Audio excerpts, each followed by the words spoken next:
জীবন কখনো সহজ পথে চলে না। কখনো সুখ, কখনো দুঃখ, কখনো সফলতা, আবার কখনো ব্যর্থতা। কিন্তু এই ওঠানামার মাঝেই লুকিয়ে থাকে আসল জীবন। মানুষ যতই কষ্ট পাক, তবুও সে স্বপ্ন দেখে। আর এই স্বপ্নই মানুষের সবচেয়ে বড় শক্তি। কিছু কথা মনে রাখার মতো।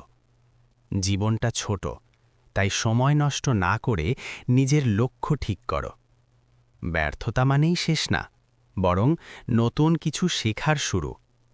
সবাই তোমার পাশে থাকবে না, তাই নিজেকেই নিজের সবচেয়ে বড় শক্তি হতে হবে। আর সুখ, সুখ বড় কোনো কিছুতে না, ছোট ছোট মুহূর্তের মাঝেই লুকিয়ে থাকে। শেষে একটা কথা, জীবনে যত কষ্টই আসুক, কখনো থেমে যেও না, কারণ অন্ধকারের পরেই আলো আসে।